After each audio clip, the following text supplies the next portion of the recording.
Good morning, everybody. Hello, my name is Elizabeth Beattie. I'm the head of the in-house lawyer services at Harrison Clark Riggerbiz. I'd like to welcome you today to this second in our series of webinars. Today's session is going to focus on regulatory essentials, and one of my partners, Kamal Chauhan, is going to provide this session for you. Now, for those who joined us before, Kamal will provide his presentation, and then that will be followed by a question and answer session. For those who've submitted questions already, we'll obviously pick those up at that stage. But if anybody who has a question that they think of during the course of the presentation, then do please use the Q&A tab at the bottom of your screen, and we will pick that question up once Kamal's finished. So without further ado, I'm going to hand over to Kamal.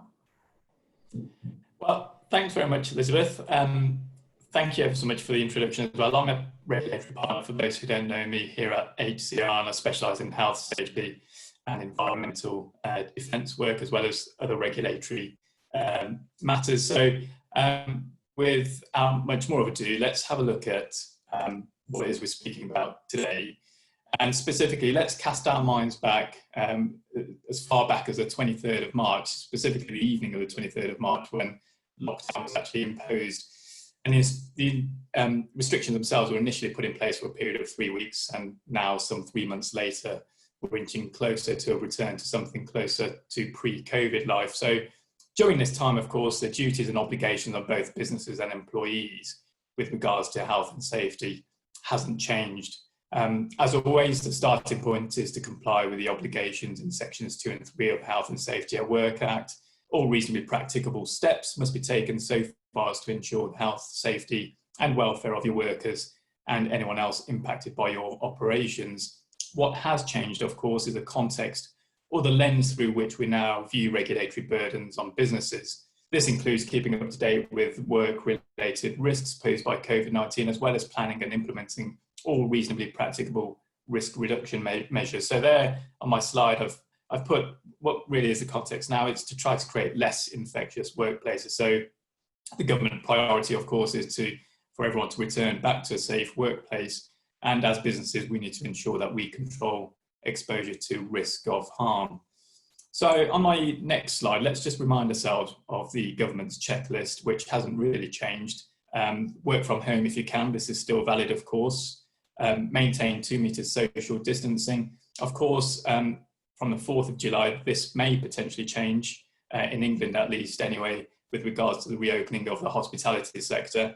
But it seems to be a matter of watch this space, given what's happening in Leicester at the moment. And it seems that those restrictions in place may continue for at least a couple of weeks longer than the rest of the country.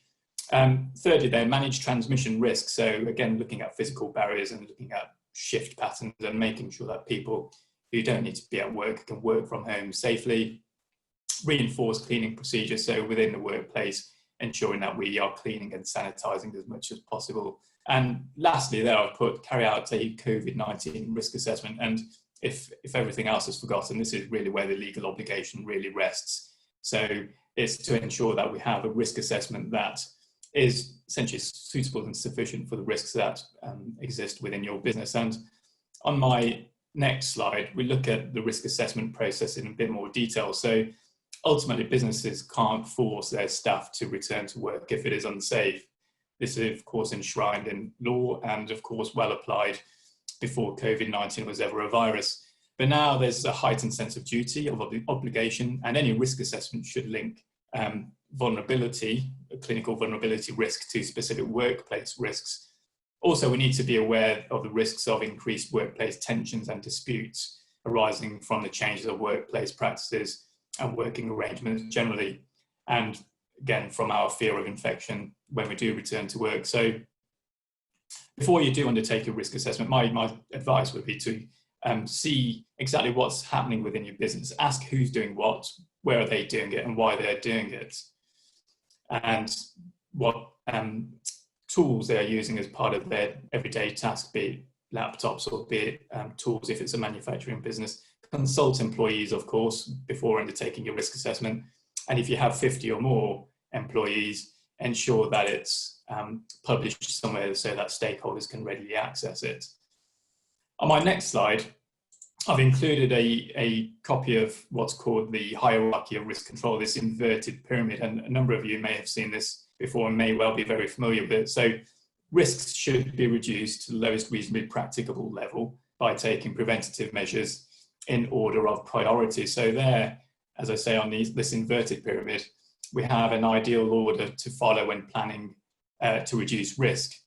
The headings need to be considered in turn. So we've got elimination, substitution, engineering controls, administrative controls, and a very least effective control measure there is PPE. So elimination in the COVID context would be for us to have a vaccine. Of course, that's not necessarily within our gift at the moment. So then we look at substitution, which in a COVID context, we'll be looking at undertaking a task remotely, for example, or working from home, where you don't have the exposure or potential exposure to the virus. Again, if that cannot be done, engineering controls could include physical barriers between workstations, for example. And in most instances, we'll be looking at administrative controls. So could, for example, work staggering or different patterns be introduced to reduce time that workers are exposed to hazards. And as I mentioned, PPE there is the very last resort after all the previous measures have been tried and found ineffective in controlling risks to a reasonably practicable level. I'll come back onto PPE in a short while. I know that's a contentious area at the moment. But on my next slide, I move on to the risk assessment itself. So once we've considered what your business does and who's doing what and how they are undertaking their tasks, the risk assessment really ought to be bespoke. So there's a temptation, of course, to find something on the internet and use that as part of your risk assessment thought process. But really, I'd suggest it has to be relevant to your business. And of course, it may include such things as redesigning processes to allow for physical distancing, monitoring and detection techniques and technologies, and screens and protection and ventilation, of course, is going to provide an important mitigation measure. Again, I've put there PPE. It's very, very much the last resort, and the Health and Safety Executive have recently reinforced this. And I'll come on to this point specifically when we look at face coverings and face masks. So again, document your risk assessment physically and electronically, and try to keep this centrally stored so that anybody within your business who has access to a central database, for example, can access risk assessments and use it as part of their everyday tasks. Dynamic site assessments can be also performed via your smartphone if you have that functionality. So there are a number of apps out there now which you can download onto your smartphones and use those centrally to undertake dynamic risk assessments. Say, for example, if your work involves you going out onto site, so surveyors will be a typical example in this instance in the construction industry. And as I say, document and store these centrally so that you can lay your hands on them should somebody, such as the Health and Safety Executive or a local authority, ask for them. Turning on to my next slide, I thought I'd share with you some of the questions that I've been asked recently, which have been very interesting actually. So one of the questions has been, as an employer, do we have a legal obligation to protect staff? And if so, to what standard?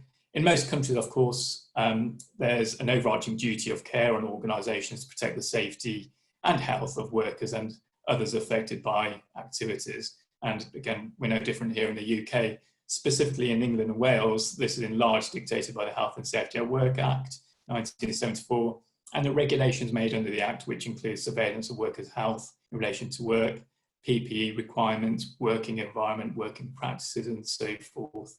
The standard to be reached is for businesses to take reasonably practicable measures.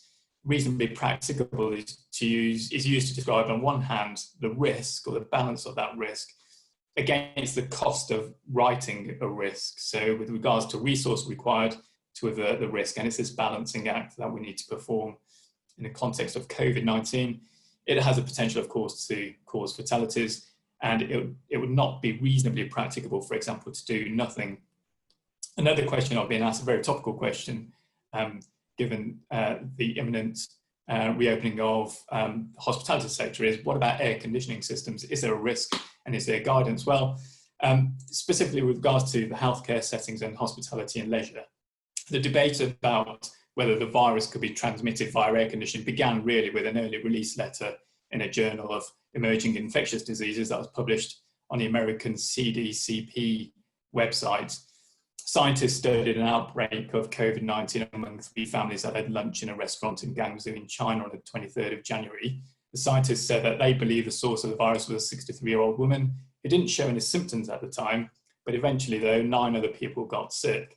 They had been seated at 2 nearby tables and a restaurant didn't have windows. Researchers concluded that it was likely that the air conditioner that blew the sick woman's droplets further than they would have gone otherwise. What is of importance and of note in this instance is that none of the 73 other diners and 8 workers at work that day became sick. To look at this in detail, of course, the American Society of Heating, Refrigeration and Air Conditioning Engineers set up its own pandemic task force with industry scientists looking at the data. And a conclusion I think are key and quite important. It concluded that aerosol transmission of a well-functioning air conditioning system in a restaurant that actively provides the appropriate amount of ventilation and had good filters for particulate matter would greatly lower the concentration of COVID-19 in the air. And in the instance that they were researching, perhaps the poor ventilation would have explained why there was a community spread of COVID-19 in that particular restaurant. So they concluded and also recommended that ensure that you open windows, for example, in those sorts of settings, upgrade filters in air conditioning systems, and control airflow direction in a building to move clean air into less clean areas. And again, they suggested going back to your manufacturer and asking them, if we have a properly installed air conditioning unit, which has got these filters and was installed on this date and the last inspection was on X date, would this be sufficient to reduce and mitigate the potential for virus being in circulation within your workplace?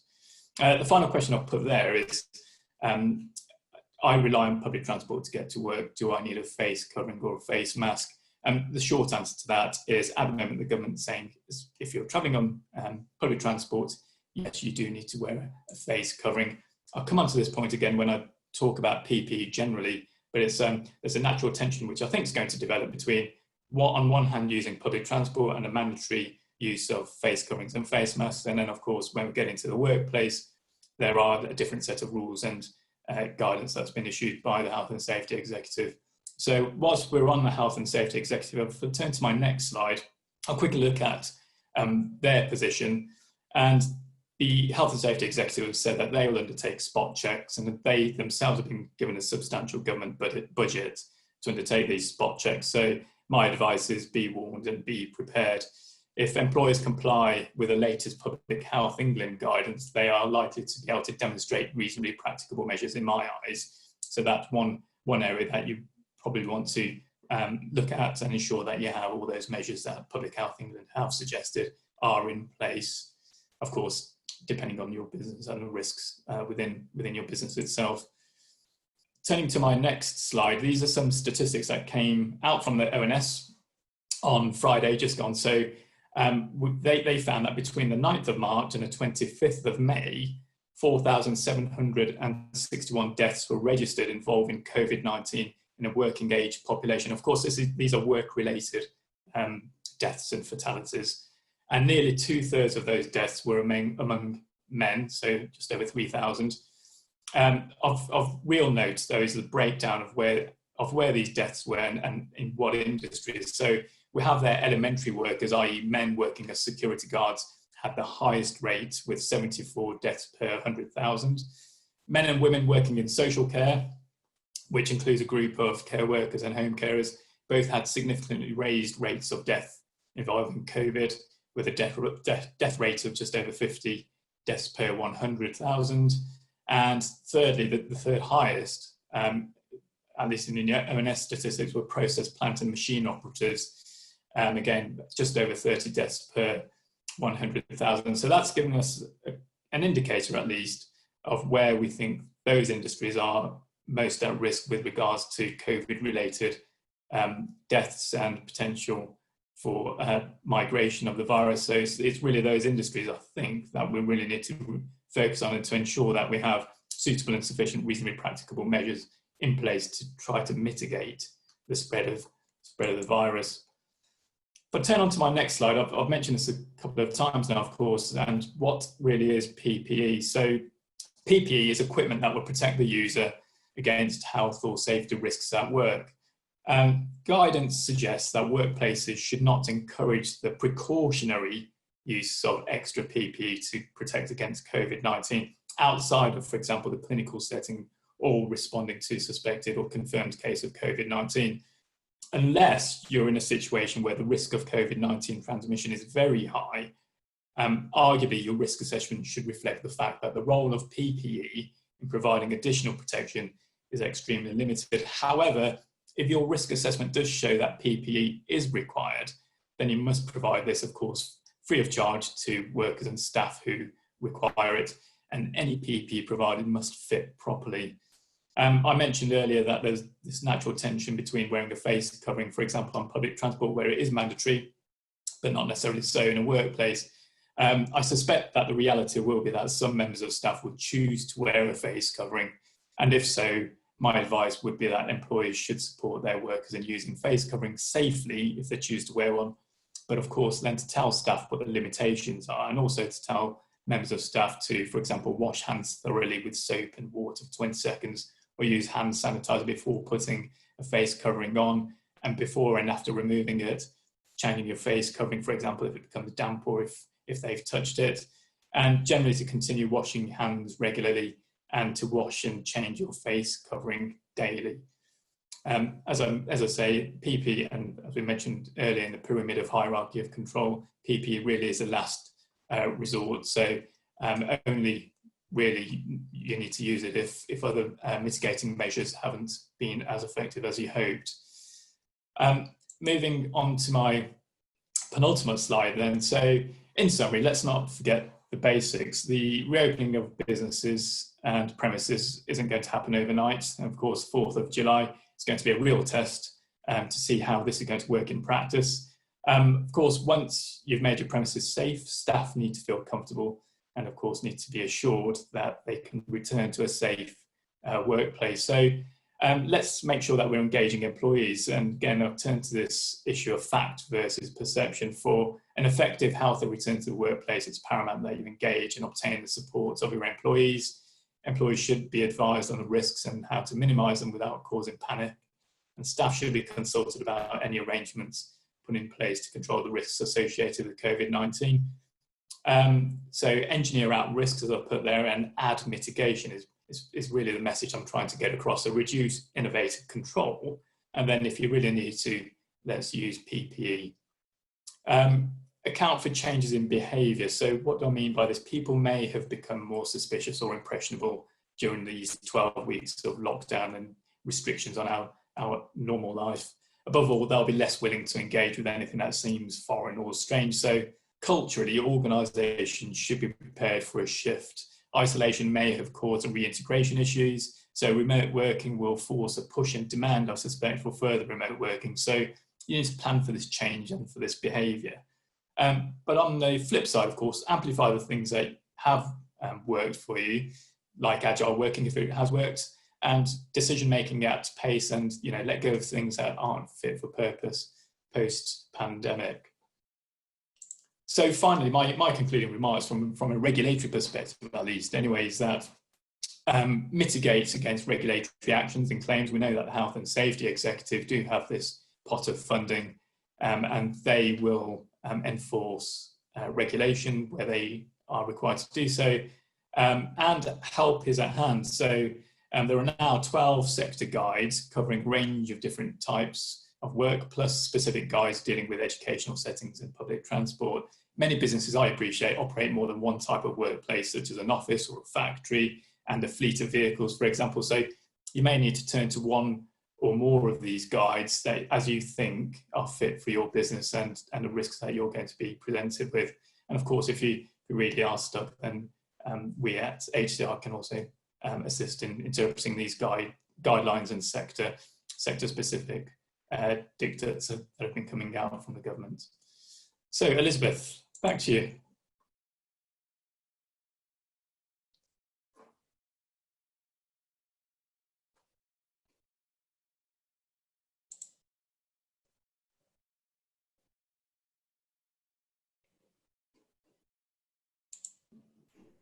think that wasn't, I hadn't, it's a technical error on my part, I hadn't taken my mute off. So question for you, Kamal, can you hear me now?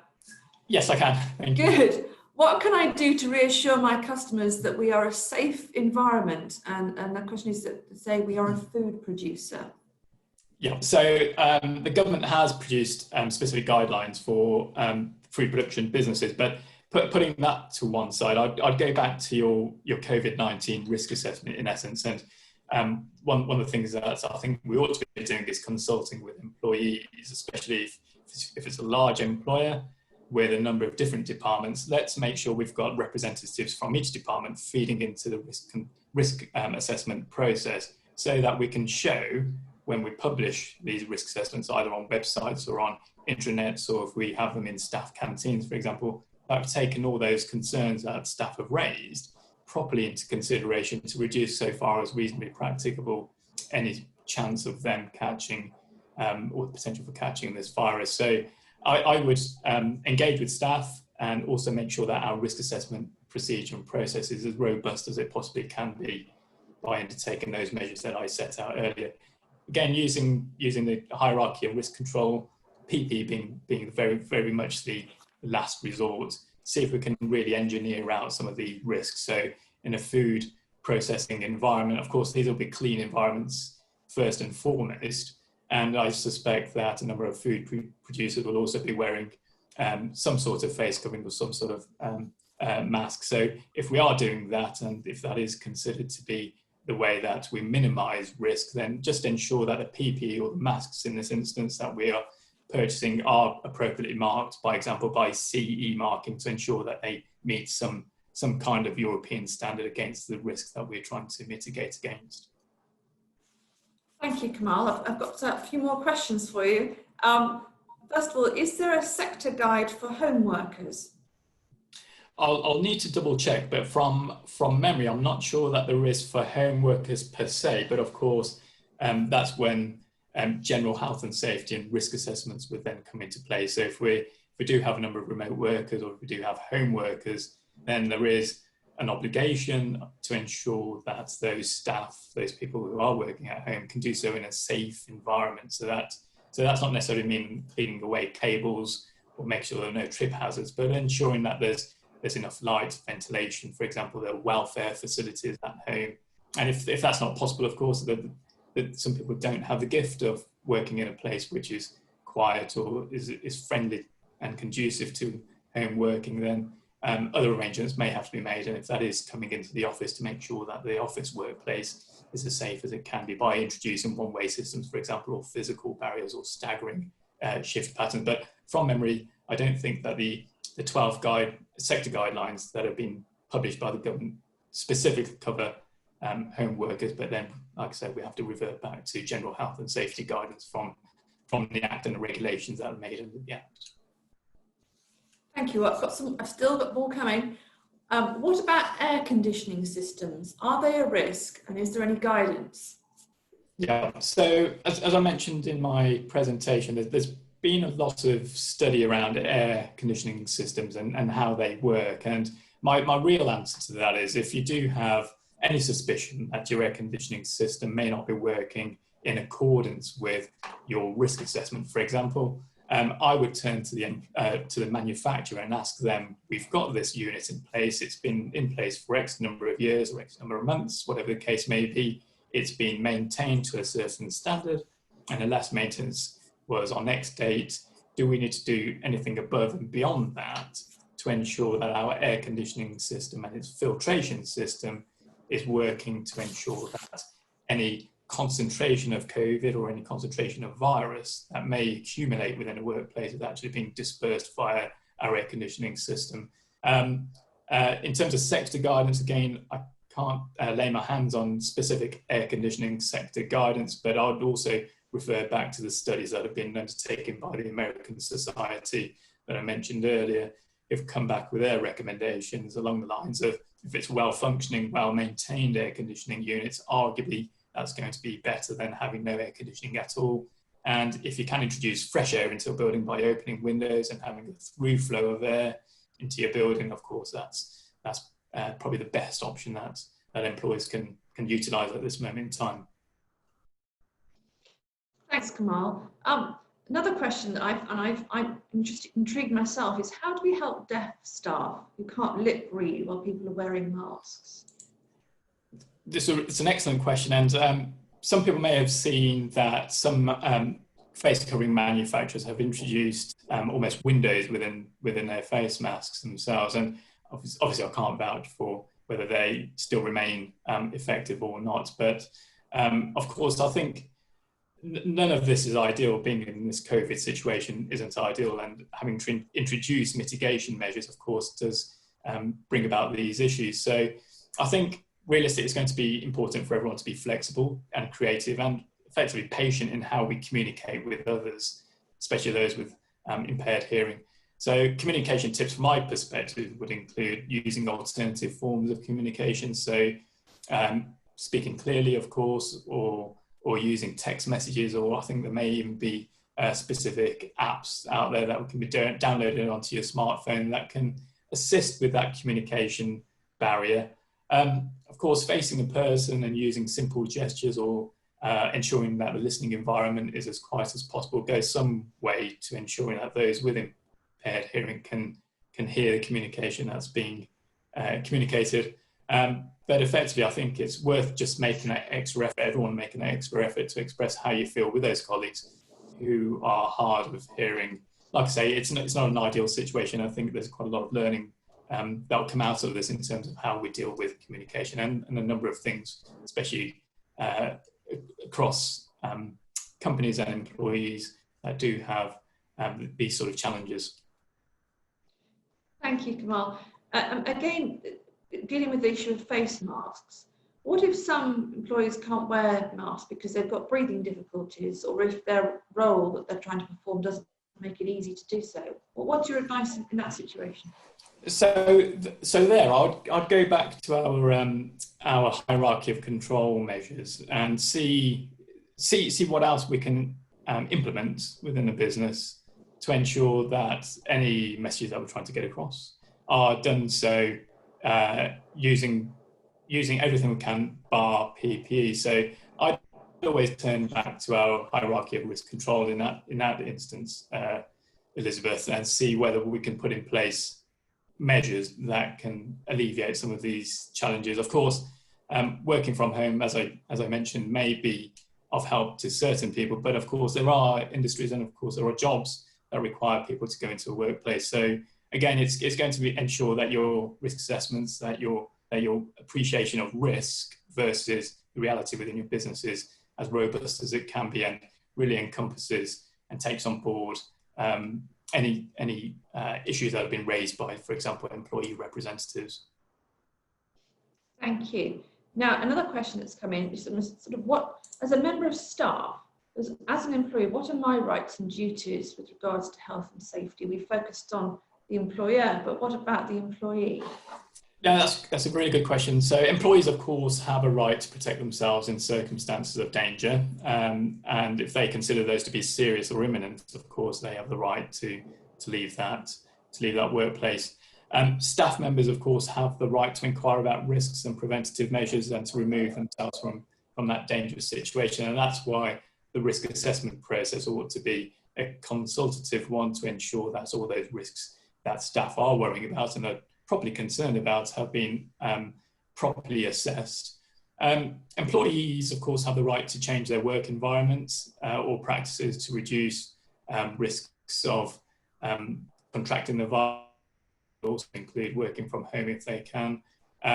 But let's not forget the duty that's on all of us as employees under Section 7 of the Health and Safety at Work Act, where staff at all levels should take reasonably practical steps to protect themselves and their own health and safety and those of their colleagues at work. So this includes, for example, reporting to their employer if they themselves have symptoms of COVID-19 and they themselves ought to be self-isolating, for example, to ensure that there's no spread of the virus to their fellow workers and thereby removing themselves and others from the dangerous situation. So in effect, the rights and duties of employees to a certain extent mirror those of an employer. We all need to ensure that we're working in a health in a safe working environment and we all have, both employees and employers have an obligation to ensure that we adhere to guidelines and regulations that arise from the Health and Safety at Work Act and from the Health and Safety Executive and local authorities is reasonably practical.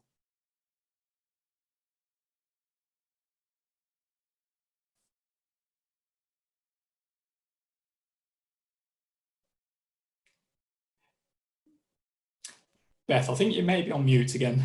Sound issues going on today. I do apologise for it, but another key issue seems to be, what is the legal obligation on to protect staff? And if so, if there is an obligation, what's that standard? Because what do they reasonably expected to put in place in terms of safety measures over and above what's applicable for their nature of their industry as normal? Yeah, no, absolutely. So again, we go back to reasonably practicable measures and this scale of risk versus the cost of implementing and mitigating away risk. Ultimately, of course, a breach of health and safety regulations is a criminal offence, and that will be judged in a court if the health and safety executive or local authorities seek to enforce a breach of health and safety legislation. And the burden of proof there in a criminal standard, of course, is beyond reasonable doubt. So the threshold is quite high, but of course, from the health and safety executive perspective and the local authority perspective, it doesn't necessarily have to be an actual injury. There just needs to be the potential for risk of injury. So a company, a business could be prosecuted just because there's a potential for harm rather than actual harm occurring. And it's based on this, again, this perception of taking all reasonably practicable measures. And if the health and safety executive or the enforcing body don't agree with your assessment of putting in place suitable or sufficient measures, then they may seek to prosecute. And like I say, that's based on a criminal standard beyond reasonable doubt. Thank you. And I suspect the answer is I know what the answer to this would be, but who's regulating the maintenance of these routines and processes that have been put in place in light of COVID? So it depends on your industry. Construction, for example, or similar industries, manufacturing, would be regulated by the health and safety executive, and those in a healthcare setting, for example, care homes, would be regulated by either local authority for certain matters or the CQC, Care Quality Commission, for other specific issues. So there are a number of regulators out there that would enforce and seek to regulate health and safety. And of course, the Environment Agency would regulate with regards to environmental issues that may arise as a result or alongside a health and safety issue. So for example, we deal with heavy industries, and more often than not, if there's a large explosion on a particular site, for example, if we're dealing with a petrochemicals industry, there'll be, on the one hand, the health and safety looking at the fatality, if there has been a fatality that's occurred, and on the other hand, the Environment Agency will also look at the regulatory aspects of pollutants going into the atmosphere, into watercourses, for example. So there are a number of regulators depending on your sector, but the key ones really to make mention of here, perhaps for our audience at the moment, would be health and safety executive, your local authority, and potentially the CQC for healthcare settings. Thanks, Kamal. I've got another question here. Do I need to provide masks for all of my staff? You've probably touched on that already to an extent, but just to clarify.